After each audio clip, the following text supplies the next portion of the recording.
எல்லாருக்கும் வணக்கம். நான் நிவாஸ் சேகர். நம்ம சேலஞ்சோட 33வது நாள் இது. நான் எல்லாரும் கூட ஒரு விஷயம் ஷேர் பண்ணணும்னு ஆசைப்பட்றேன். நான் கதை ஃபுல்லாக எழுதி வச்சுட்டுலாம் பேசலை. தினம் அந்த கதையை அப்போ தான் உட்காந்து எழுதுகிறேன். அப்படிங்கிறப்போ ஒரு சில நேரம்லாம் ஃபுல்லாக மைண்ட் அப்செட்டாக இருக்கும், எழுதணுமா அப்படின்லாம் தோணும். ஆனால் யாராவது ஒருத்தர் இதை எதிர்பார்த்துக்கிட்டு இருப்பீங்க அப்படின்னு நினைக்கும்போது தன்னை போல் எழுதிடுவேன். அதுதான். ஸோ உங்களுக்காக தான். அண்டு இன்றைய பாடல் பாடி அப்லோட் பண்ணிட்டு பார்த்துக்கோங்க. இன்றைய கதை உங்களுக்காக. கதைப்பக்கம். மாமல்லபுரத்தில் மலர்ந்த காதல் பாகம் 33. நேரம் காலை 7 மணி இருக்க சூரியனின் இதம் தரும் கதிர்கள் மித்ராவின் முகத்தில் பட்டது. வெளிச்சம் கண்ணை கூச கண் திறக்க இயலாமல் கண்களை சுருக்கினாள் மித்ரா. அதே நேரம் ஆதவனோ சோஃபாவில் சொகுசாக உறங்குவது போல் படிக்கட்டு பக்கத்தில் படுத்து உருண்டு கொண்டிருந்தான்.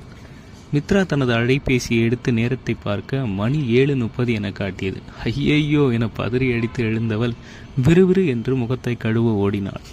இன்னும் சிறிது நேரத்தில் மித்ரா இறங்க வேண்டிய இடம் வரப்போகிறது. அதற்குத்தான் இவ்வளவு பதற்றம் அவளுக்கு. படிக்கட்டு அருகே இருந்த வாஷ்ரூமில் முகத்தை கழுவி கொண்டிருந்தாள் மித்ரா.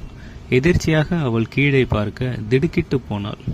அவள் கண்டது வேறு யாரையும் அல்ல, ஆதவனைத்தான். ஆதவன் கால்களை சுருட்டி படுத்திருந்தான். ஓடிப்போய் தனது தோள் பையை திறந்த மித்ரா அதிலிருந்து ஒரு சிறு பெட்டியை எடுத்து வந்தாள். அதனை ஆதவன் தோள் பையினுள் வைத்தவள் ஆதவன் தலையை அன்போடு வருடிவிட்டாள். தொடரும். டாட்டா, போயிட்டு வரேன்.